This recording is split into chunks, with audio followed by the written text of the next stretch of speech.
The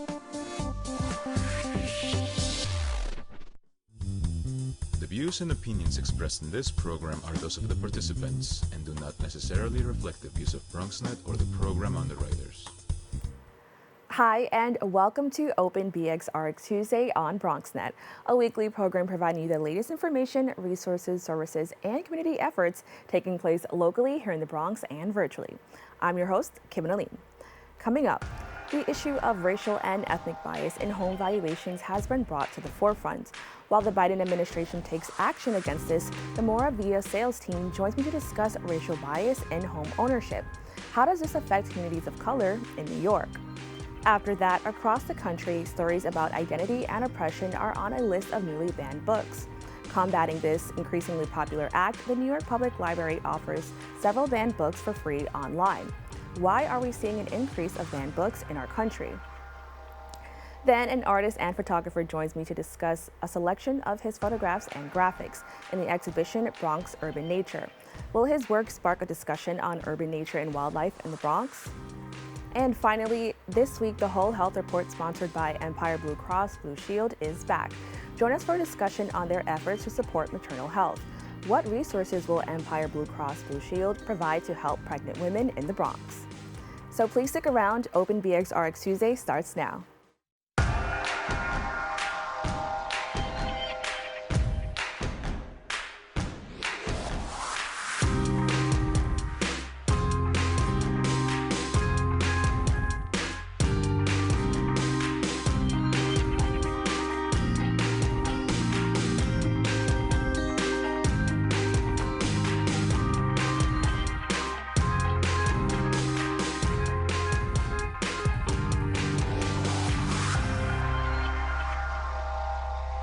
Welcome to Open BXR Tuesday on BronxNet.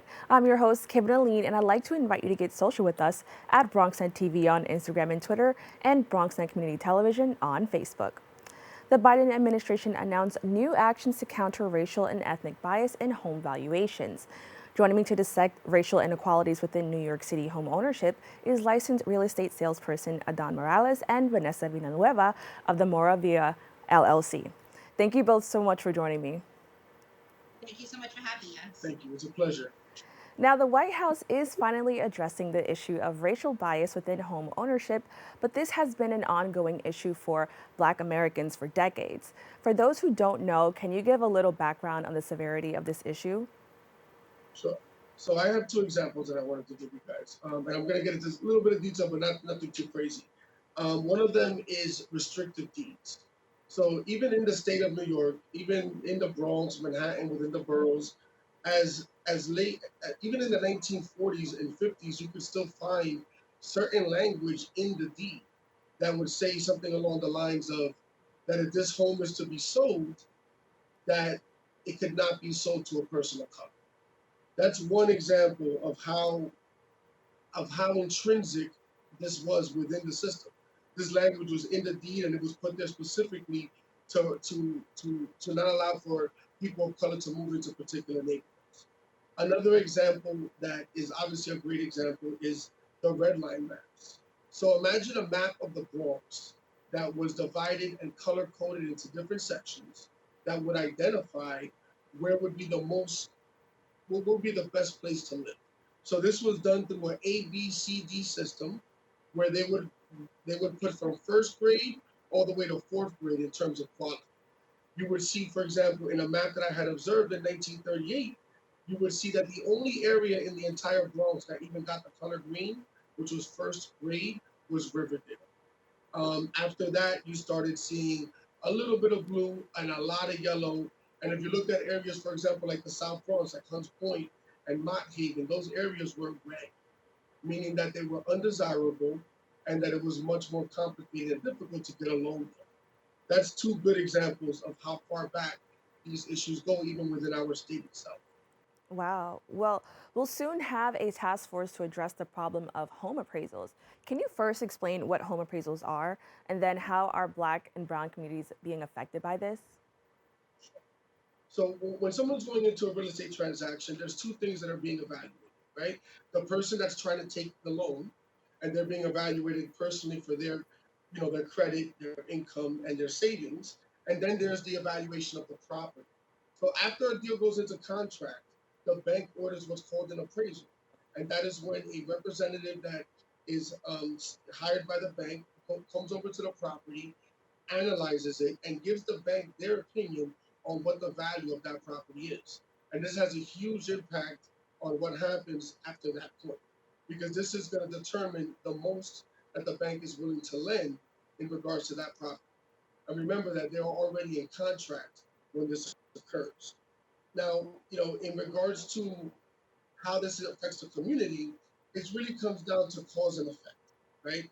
Um, what has happened over the last 100 years, and even what has happened recently with appraisals, are causes, right? And what are the effects of that? And the effects of that are that people are being impacted not only in the homes that they're trying to buy, they're also being impacted when it comes to refinance, right? Because another time that appraisal is used is during a refi. So let's say you want to draw on some of that equity, some of that wealth that your family has built, and you're going to be the amount of wealth that you have is going to be determined in some ways by that appraisal. There's a lot of things going on right now with Freddie Mac. One of the things that I had heard discussed was that they were considering going over to remote appraisals, which means that the appraisal won't actually happen in person. It'll be done over a computer by using more statistics and analytics. And the hope of this is to hope that there are going to be less biases involved, because it's just numbers, it's just statistics. However, one of the strategies that they're considering is only proposing a remote desktop appraisal when a down payment is made of 10% or more. Now, I spend so much time on this topic because it's really important to understand this, right? So if you look at the National Association of Realtors, they do a study every year.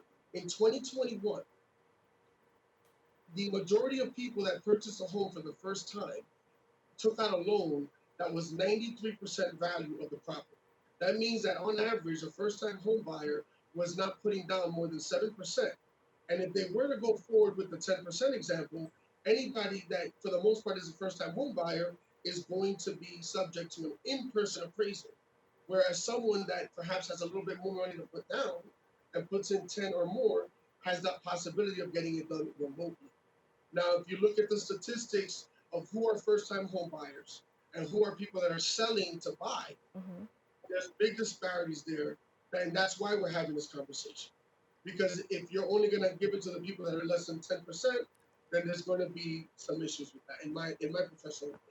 So, kind of addressing that, the current administration is releasing the Property Appraisal and Valuation Equity Action Plan, aimed to dismantle racial bias in the home lending and appraisal process. Vanessa, I would like to hear from you. What were your initial thoughts on this? Well, I definitely think it's a move in the right direction because it addresses something that hasn't been spoken about or addressed too often, but that for the most part, it is something that is known. It is something that has happened, and I'm definitely looking forward to some of that being cleared or having somewhat of a clear slate. And like Adon mentioned, it being more of a neutralized space because it should just be based on numbers, statistics, comparables or comps, like we call it in the industry, and really just be a more neutralized space It's the beginning of a conversation. for sure. Now, here in New York, people often think of New York City as a melting pot, but when it comes to home ownership in New York City, the Center for NYC Neighborhoods found that areas with a higher proportion of Black and Hispanic homeowners have lower home values, even if the age and square footage of their properties are exactly the same. Now, we kind of talked about it a little bit, but can you just explain how this is actually really affecting these communities and how we're seeing this racial disparity? Yes, absolutely. So, to start off with the idea of home ownership and understanding that, for example, in the Bronx is one of the areas in the entire country that has the lowest rate of home ownership, which means that more people in the Bronx are renting and they're tenants than are owners and landowners. And that is going to have a direct impact on the overall community. And in regards to the underappreciation, the impact is that if more people in one area are of the same type, let's say Black, Latino minorities, right? then and they're the ones that are being underappreciated, then where they go on next, there's going to be a trickle effect, right? Because if let's say they are selling, they're getting less for what they're selling. Therefore, they have less buying power moving forward. Well, I mean, and to kind of add to that, the idea or the ideology is that people who own take better care of their community, right? They see more value and have a better appreciation for their neighborhood. So it definitely is something where if you see value in it, you're going to take better care. Yep, absolutely. Now, I notice in these conversations, the topic of generational wealth comes up a lot. And in regards to generational wealth, you've actually partnered with the organization Strive Higher to educate different generations about money and real estate. Why was that important for the both of you? So it was actually very important for Adon and I to collaborate with like-minded organizations and affiliates because it's just something we're truly passionate about. We talk to our son about these sort of conversations, and I think just within our communities, culturally, it's always been a big taboo to talk about income, to talk about credit, money. Right, you stray away from those things, and I think it's so important to start having those conversations much earlier on so that it allows for them for the children to know that there's something more out there, that there's ways to achieve it, there's sources and credible and safe people to have these conversations with. So kind of just throwing those seeds in so that as they get older they can really appreciate what they're working so hard for.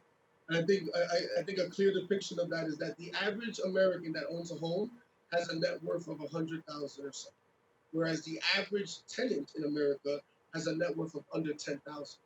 So imagine the impact on that disparity when you multiply that by 2, 3, or 5 generations. 5 generations in, that family's sitting on somewhere along $500,000 of net worth, and any generation after that's going to have that leg up. And show them how to appreciate and care for it, and how to maintain it. Exactly. So once it's their turn to collect in on that inheritance, they'll know what to do with it. And can you actually tell us a little bit more about the workshops that your organization provides? Sure. So we provide homeowner workshops in both English and Spanish. We align ourselves with organizations that also host these workshops. They are almost always free. And now with everything going remote, they're also available virtually as well. We're also familiar with a lot of the New York State and city programs for down payment assistance. And we work with a lot of lenders that are also, whether they're offering grants as well or familiar with these, we work all together on the shooting goal. Yeah, it's all about partnering. So like the one that we just did on Saturday, we were able to partner obviously with Strive Higher with Olga and her amazing organization. We also partnered with the New York City Hispanic Chamber of Commerce as well as with Chase Bank. And we're just trying to bring as many people on board that have something to say about generational wealth and bringing and spreading that word. All right, well, thank you both so much for joining us. If you look at your screen, you can actually see their social media, so you can stay in contact with this organization. Once again, thank you so much for joining us. Thank you for so having much. us. Take Bye. care. We'll be right back with more Open BXRX Tuesday.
If you're struggling to afford your internet bills during the pandemic, there's a temporary government program that may be able to help.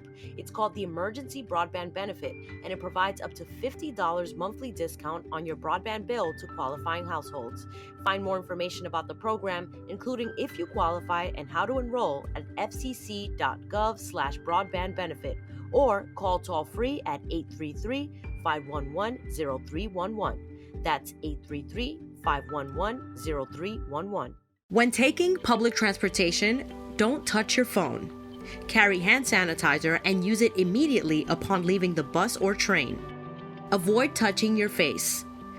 If someone is coughing or sneezing, move away. Wash your hands with soap and water as soon as possible. Limit contact with poles. If possible, avoid rush hour.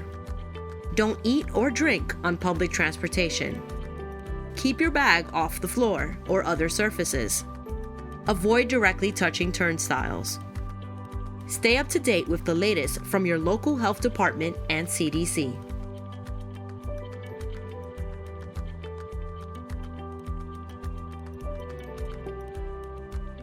Welcome back.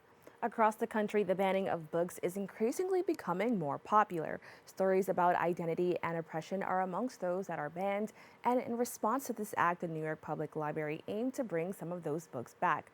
Joining me to discuss their solution to book banning is Bronx Borough Director for the New York Public Library, Kathleen Carrasco. Kathleen, thank you so much for joining me. Hi, thank you so much for having me. Now, can you first just let everybody know what book banning is? So book banning is a form of censorship by removing materials from a school or library's collection. And this is usually the result of objections from groups or individuals who say that they need to protect others, typically children, from difficult information or ideas that are contained in the books. Now, the practice of book banning was commonly associated with the past, but why is this an occurrence we're seeing in today's world?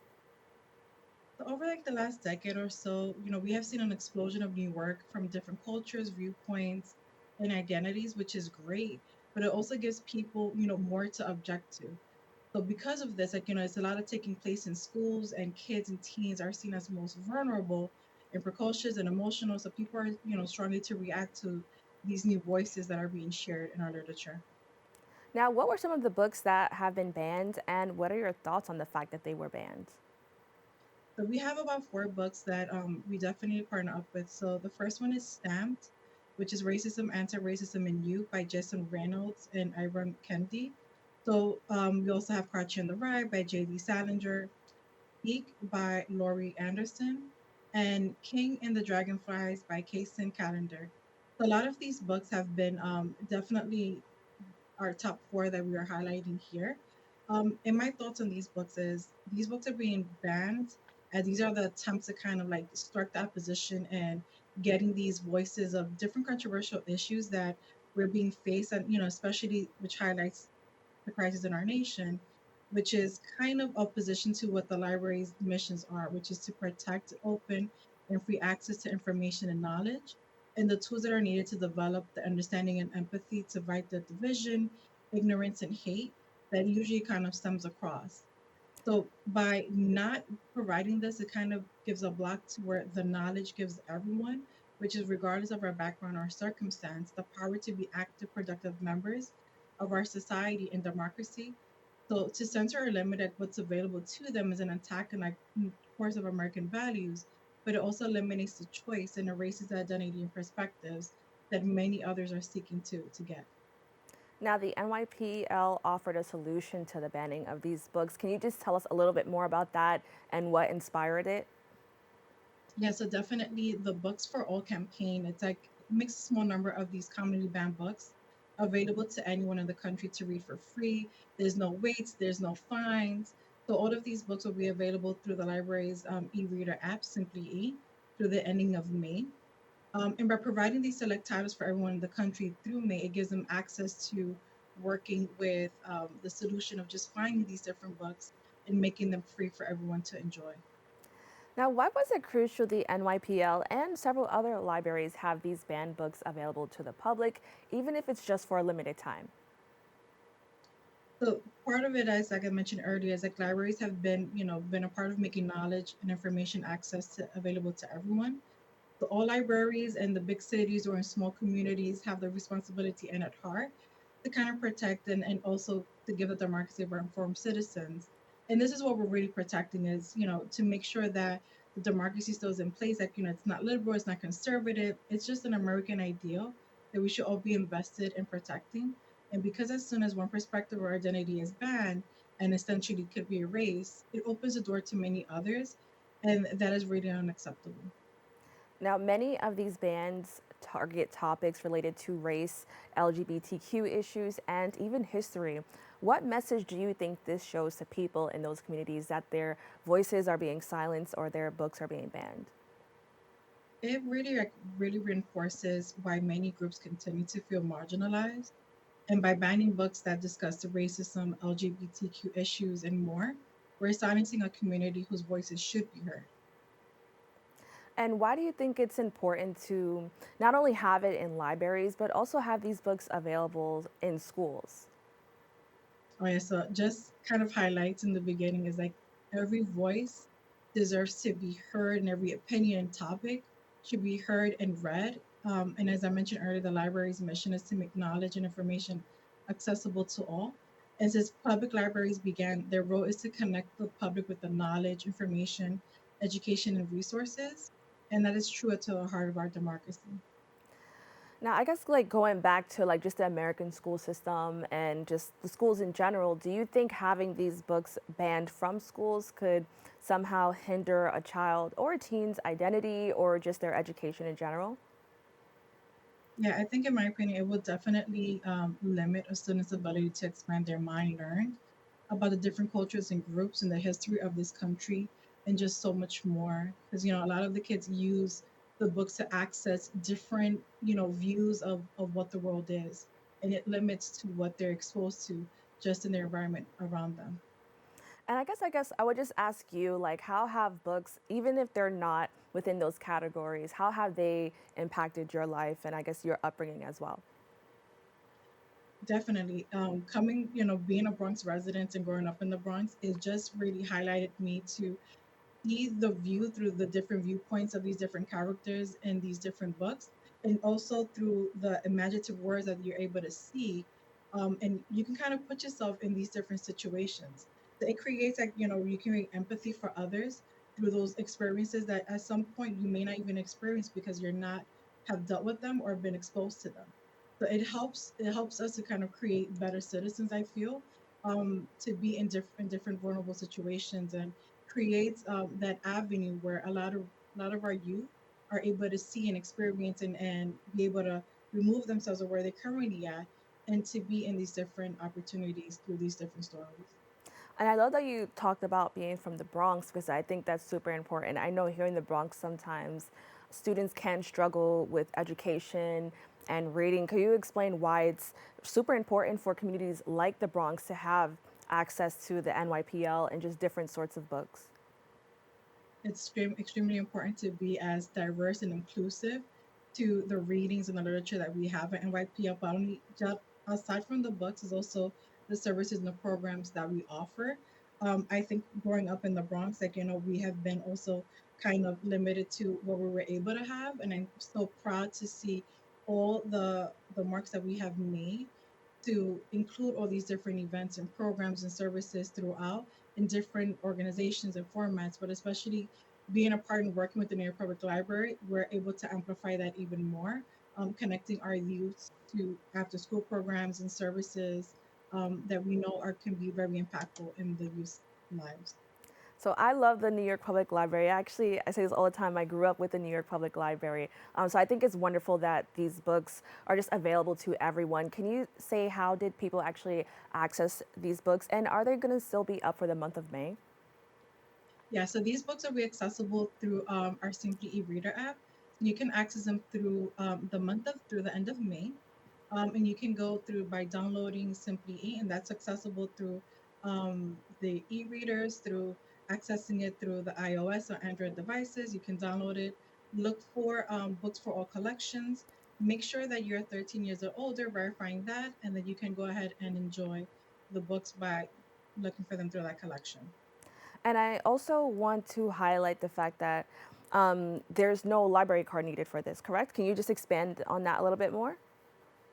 Yeah, so there's no card needed. So all these titles are available to anyone in the country through the end of May. So you don't have to be a New York resident or hold a New York Public Library card to access these materials. So all you have to do is just download the Simply e-app and verify that you're 13 years or older and locate the books under the Books for All collection. Now, how can people actually stay up to date with the NYPL? So people can go to our webpage, which is www.nypl.org/books-for-all to get more information about this initiative and to have a full list of what's actually happening at your local library. You can go and visit www.nypl.org. All right. Well, I want to say thank you so much for joining. I love segments like these because I grew up on the library, and I think they're like a huge part of all of our communities. And I love that there's just something for everybody there at the library. And if you could quickly say like that, just point out that there's something for every age at the NYPL. Yes. So there's definitely going from early literacy all the way up to our older adults. There are a full array of resources and services throughout the library. I do encourage everyone to check out their local library, or if you don't know where your local library is at, do check out our webpage to find out, or give your local branch a call by accessing it through our NYPL site. All right, Kathleen, thank you so much for joining me. We always love to have the NYPL here, and we hope we can talk to you again. Thank you so much for having me. We'll be right back with more Open BXRX Tuesday.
We know that people are dealing with the health crisis, but there's also a lot of food insecurity. We're giving out healthy food options, and that's what's key here. If you're a senior, you have a disability, they'll actually deliver meals to you. The residents are anxious, they're worried, they're scared, and they want to be tested. When things were happening in our community and we couldn't get the help. There's almost a presumption of criminality that attaches to your skin color. The site will prioritize those who are at highest risk in the population. If you feel symptoms and you'd like to visit one of these COVID-19 testing sites here in the Bronx, you may call the State Health Department's hotline. Important to note about this site is no reservations are needed. This is a walk-in clinic. A lot of us are out of work and looking for something to do. We have the machinery and the skills to make large scales of these masks and gowns. Take care of your people. It's going to go way further than we actually can understand. Right now, employees like myself are just adjusting to the new reality. Reporting from BronxNet, this is Arzo Tran.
Welcome back. Bronx-based visual artist and photographer Roy Secord joins me to discuss a selection of his work in the exhibition Bronx Urban Nature. Roy, thank you so much for joining me. Morning. Now, can you tell me a little bit about your background as an artist and photographer?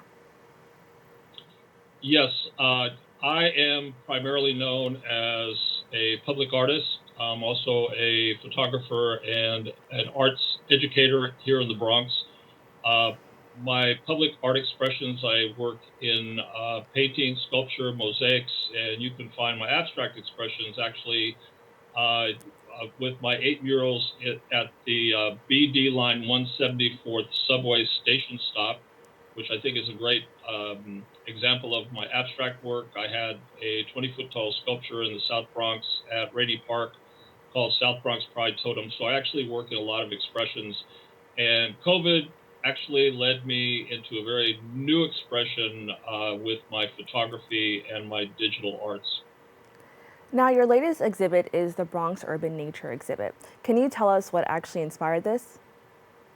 Yeah, sure. So like all of us, when we ended up with the pandemic with the stay-at-home, I think it greatly altered our lives in ways we never expected. And for me, I had a art studio in Midtown East of Manhattan, which I traveled to daily, and also going to the gym. And I also train in martial arts, and all of that was just stripped from me because of the stay at home. So basically, like all of us, we really did not have a lot of choices.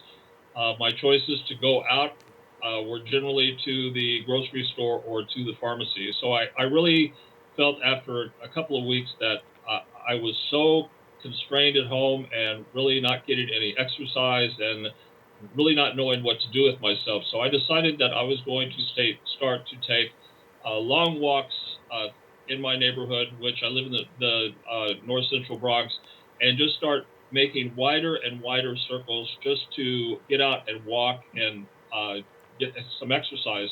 And what I soon discovered was there were so many very beautiful urban nature locations actually very close to me that I never even knew about. And as a natural extension, I started bringing my camera along to photograph the beauty that I was seeing in these wonderful locations. And being a very creative artist, I just could not leave the photography alone. So I actually started to meld my expressions together of photography and the graphic arts and create what are called digital paintings, where I took the photographs and manipulated them to create a more poetic and impressionistic expression. So not only are you seeing the image, but in my mind, you're also getting the feeling of what I was experiencing going out and really experiencing all those beautiful sights. Now, I kind of want to touch on that part about like what you experienced, because I think that oftentimes living in the Bronx, people don't know that we have so much beautiful wildlife and just nature that lives here. Why was it special to capture that and kind of like send that message out to the world? You know, we live in the very urban Bronx, and I think even beyond the Bronx, there's such a big misperception of what the Bronx is and what the Bronx is not. And for me, I really felt like I lived primarily in a very urban section of the Bronx, but just going out and in all directions and really discovering so many different locations at, say, Van Cortlandt Park or Croton Aqueduct Trail, or walking down Mosholu Parkway or Bronx Botanical Garden and discovering the Bronx River. I really became so aware that there are so many beautiful nature locations. And just in retrospect, looking at my images, many people tend to think that I go to Connecticut or I go upstate New York.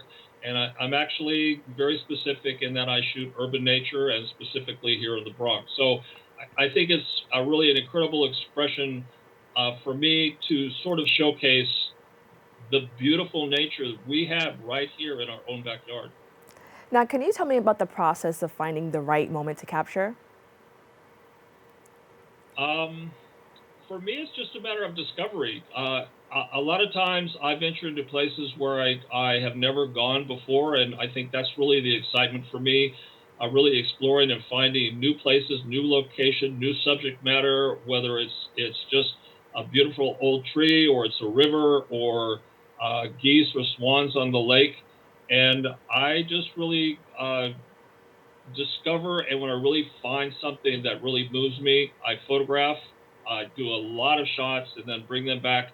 And as I said, I really manipulate the images so they become very poetic in context. So not only am I taking a shot of that image, that subject matter, but I'm really holding on to that emotion. So when I get back to my studio, I can really manipulate those images. So as I said, not only do they have the look of what I see with my eye, but also what I'm experiencing emotionally. But it's always a surprise to me what I find just going out and doing these nature shoots. And you talked about it a little bit, but can you tell me about the process of the use of technology and how that's been affecting some of your work? Sure. So for me, no matter what expression I work in, whether it's painting or it's sculpture or it's mosaics or in this case, photography, I really like to meld old and new technologies. So for instance, in my subway commission at 174th Street, I actually utilized graphic design and printing with laser jet onto porcelain tiles, incising the tiles and filling them with artisan hand-filled mosaic tiles. So that was basically a synthesis of the old and the new. And I do the same thing with photography. So I'm actually shooting traditionally, shooting subject matter that is nature or landscape, and then bringing it back and rendering those images through a lot of different graphic programs to get the look that I want. So I think technology is a really wonderful thing, and really the synthesis for me with traditional photography with graphic programs really creates a very exciting subject or artwork at the end of the process. Now, what are your thoughts on just other artists, or do you think other artists should kind of tap into using different forms and mediums of art to send out to the world? You know, I think that's a really interesting question, and I've been a fine artist for quite some time. And I remember when I really started to get my leg up working as a professional artist and was told so many different times that I should really concentrate just on one medium alone. So pick painting, pick sculpture, pick photography, but just stay with it so you sort of create your own artistic niche, and very important in terms of marketing. But I have found that the more that I have gone on as an artist, that embracing a lot of different mediums, like a lot of old masters have done. I mean, you take Picasso, he worked in a wide array of mediums.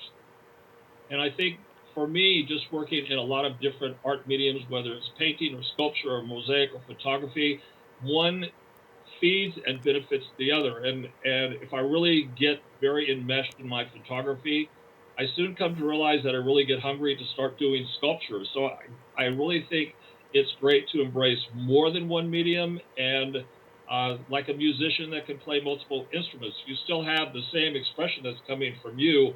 You're just using a different vehicle to express. Thanks for sharing that. I didn't know that was actually like a common thing that was said, so I appreciate you kind of like telling that to us. Now, last year you received the NYC Artist Corps grant from New York City Department on Cultural Affairs for your Bronx Urban Nature series. Can you tell me about that accomplishment? Sure. So this was actually a great accomplishment for me because, as I said, I've been primarily an abstractionist for a long period of time, and crawling into photography and nature photography, people were a little bit shocked by my change of venues.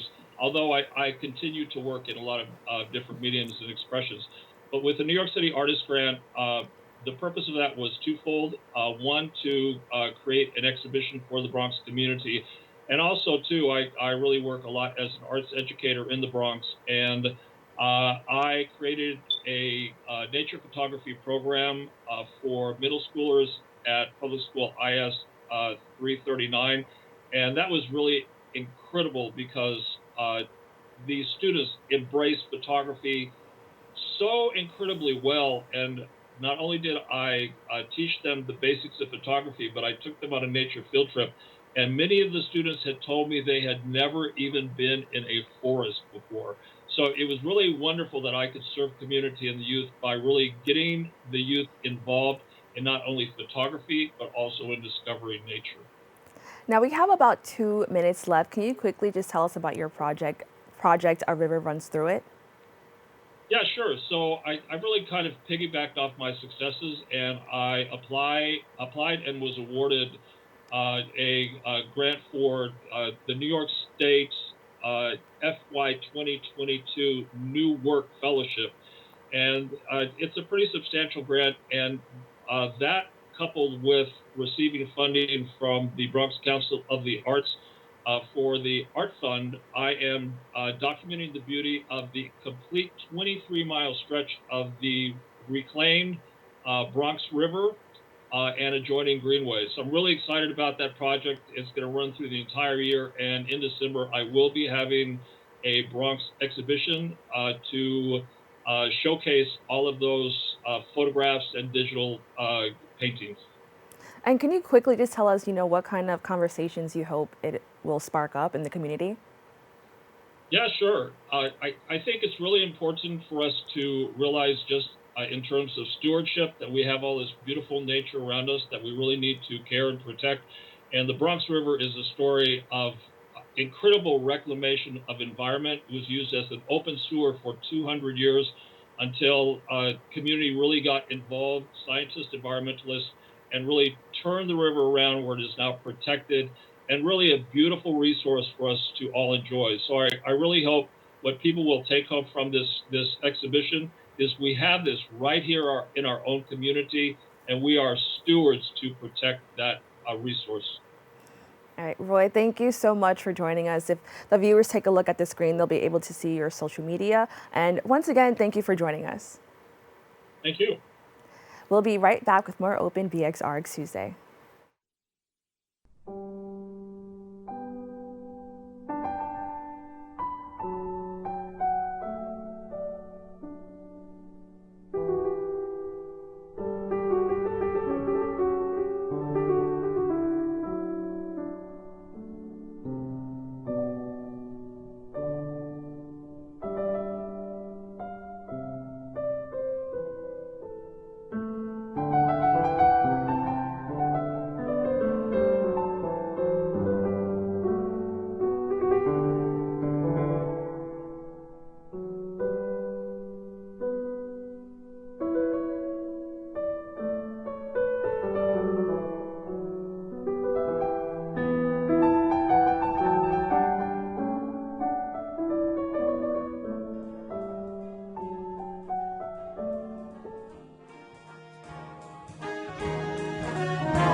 Welcome back. Thank you for joining us here on Open BXRX Tuesday. This week, the Whole Health Report, sponsored by Empire Blue Cross Blue Shield, is back. Today, we are welcoming back Laura Brosen, a registered nurse and a clinical quality program director for Empire. Our special guest today is Dr. Christina Pardo, Deputy Director of Life of Hope. Thank you both for joining me. Thanks for having us. Thank you. Now, today we're here to talk about maternal health. Laura, can you actually just start off and tell us a little bit more about that? Sure. So the Bronx and Brooklyn have the highest maternal mortality rates. And in fact, the women of childbearing age in the Bronx have the highest prevalence of high blood pressure, obesity, and diabetes in New York City overall, which contribute to worst outcomes and comorbidities, which have high rates of preterm births and low-weight babies. So Dr. Pardo is here today to talk about maternal health and what we can do to address some of these issues. Dr. Pardo, what can we do about some of these disturbing statistics that we just saw? Hi, and thank you again, Kevin and Laura, for inviting me for this important discussion. Actually, first, I would say that to add one additional comment to the slide that was just shown, is actually those are the rates for what we call severe maternal morbidity. That is when somebody who is pregnant becomes really, really sick in pregnancy and is considered a near miss right before a death. A death is still technically is still rare, and so we study severe maternal morbidity. And what we see is that the Bronx and Brooklyn are really the hot spots for severe maternal morbidity and New York City. And this is important for many reasons. This lets us know how we are doing health-wise for a community. These communities also tend to have higher rates of chronic illnesses, as was discussed, cardiovascular disease, and maternal morbidity is something that lets us know how we're doing as a society. So it's not just about our health, it's about what access do we have in our communities? What access do we have in our hospitals, in our health centers? Do we have the same healthy and accessible neighborhoods and communities? So it's about what's within our healthcare, the health of ourselves, and also what we have available to us in our communities. Now, what are some warning signs our pregnant listeners should be aware of? So if we go down the list of the top causes of death related to pregnancy, the top causes are cardiovascular disease, again, a reflection of the chronic illnesses. Hypertension, if you had hypertension, high blood, and uncontrolled diabetes prior to pregnancy, you have increased risk of cardiovascular disease and other complications. Pulmonary embolism, which is when you can have a blood clot that goes into your lungs and blocking the blood flow within your lungs. Preeclampsia, which is a high blood pressure and seizure disorder of pregnancy, and hemorrhage, which means when you lose a lot of blood throughout in your pregnancy or delivery. And each one of these have important warning signs. Obviously, cardiovascular, it's really important that when we're pregnant, that we stay up to date with our general medical conditions, our high blood pressure, our diabetes. Pulmonary embolism we do have higher risk of that in pregnancy, and the signs to look out for: shortness, difficulty breathing, chest pain, feeling like your heart is racing. Preeclampsia, if you're having a headache, your vision is not the same, you're not feeling well, especially if you're in the later third trimester of your pregnancy. And hemorrhage, obviously, anytime you have severe pain and bleeding, this is always time to come in to be evaluated. And I will say these risks do not end with delivery. They continue after your delivery up to 2 months and even beyond. So if you're not feeling well, your blood pressure is not controlled, anything is going on even after your delivery, it still requires evaluation. Thank you so much for actually adding on that part, because I think that a lot of people just think about the pregnancy itself, but there's also so much that can happen afterwards. So thanks for clarifying that. Now, I'd really like to know what's being done to improve maternal health in New York City. So, I will say there's a lot of work to do, but there's been a lot of great work at all levels since we put a focus on maternal health conditions. There are programs throughout the state where there is a New York State Birth Equity Initiative. New York City Department of Health has a maternal hospital quality improvement initiatives, as well as work through their Center of Health Equity, where they have locations in both the Bronx and Brooklyn, as well as in Harlem. They have expanded the citywide doula initiative. Of course, doulas are support persons throughout your pregnancy to help advise, to help advocate, and are proven to have positive benefits. So we're really fortunate that we have all hands on deck, which includes our health insurers like Empire that have gotten into this work to see how we can all work together to combat this. And, we're fortunate here at Life of Hope to partner with the Empire Foundation in an outreach initiative in which, really our goal is to meet women and families where they are.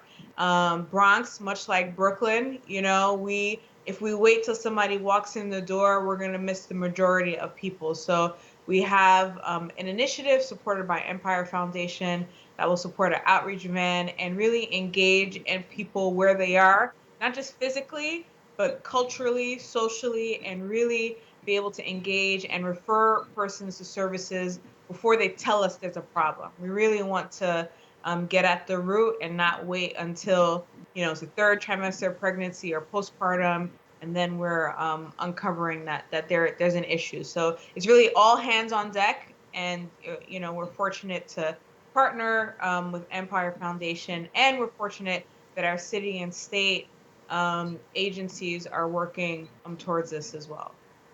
Now, Laura, can you actually tell us a little bit more about these grants and their focus? Sure. Our parent organization has committed $30 million over the course of 3 years. About $14 million has been allocated to date.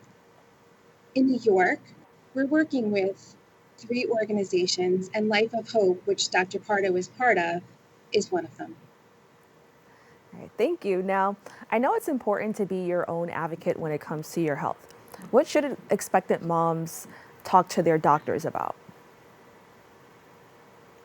So what I always love to tell patients, community members when I'm doing forums like this is to always remember that they are the star of the show. You are the star of the show. We are doing all of this because of you who are pregnant, who have families with children, and accessing care. And this is all about how we improve the care for you and improve the services for you. So if there is something that you do not understand or do not feel was explained properly, please do not feel timid, and that is our job.